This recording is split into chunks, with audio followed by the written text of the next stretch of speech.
Moi, ce que je retiens quand même, c'est qu'on est en train de vivre une période passionnante. Les réseaux sociaux sont pas nouveaux en soi, ça fait déjà quand même 5-6 années qu'ils émergent, qu'ils se développent. Mais là, je pense qu'on est arrivé à un vrai virage où maintenant c'est ancré dans le quotidien. Il se passe pas un moment, vous êtes dans le bus par exemple, vous voyez des gens avec des smartphones, avec des tablettes, enfin à tout endroit, et on voit que les gens interagissent, échangent, s'informent, partagent, rigolent, commentent. Je trouvais qu'on partageait vraiment un point de vue similaire sur les mutations de la communication, sur l'importance du contenu et ce coup de pied au cul qu'on doit se donner, qu'on doit donner aux marques pour oser. Je trouve qu'enfin, on va arriver à une communication un peu moins top-down, un peu moins calibrée, avec des jolis messages bien emballés, mais qui ne correspondaient pas toujours à la réalité. Maintenant, on a un écosystème, des audiences qui sont capables de nous répliquer et de nous tacler sévèrement si on raconte n'importe quoi à tout bout de champ. Ça rehausse le niveau d'exigence, effectivement, clairement, mais je pense que c'est passionnant. Et ce qu'on mentionnait justement dans la conférence tout à l'heure, les entreprises qui sauront s'emparer de ce défi et qui sauront répondre efficacement, intelligemment et honnêtement, même si tout n'est pas parfait, je pense que ce sera les entreprises qui feront la différence, qui seront les gagnantes, clairement.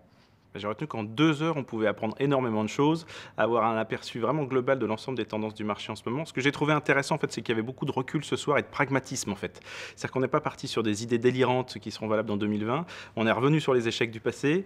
On est revenu sur les bonnes idées du passé qu'on n'a pas encore su mettre en place. Je pense à la gamification notamment.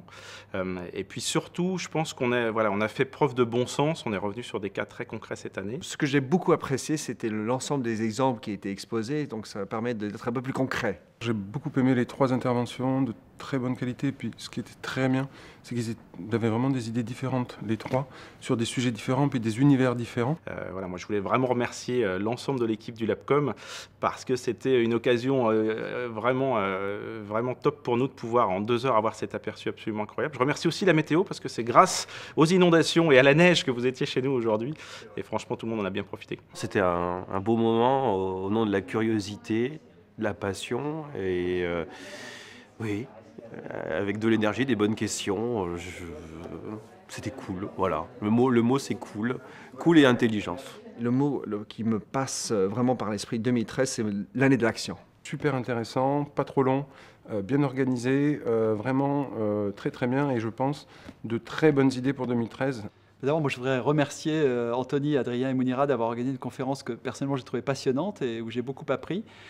Pour moi, il y a un point commun qui est ce nouveau pouvoir du consommateur citoyen qui peut faire et défaire les réputations et avec lesquelles les entreprises n'ont pas d'autre choix que de composer de manière défensive, mais ont surtout l'opportunité, de manière beaucoup plus offensive, de jouer et d'intégrer à part entière, en quelque sorte, dans le mode de fonctionnement de l'entreprise. Alors, elles en sont loin, mais je pense que 2013 sera un tournant de ce point de vue-là, parce qu'elles ont impérativement besoin de le faire à l'heure des réseaux sociaux. C'était un bel événement bien organisé et vivement la suite.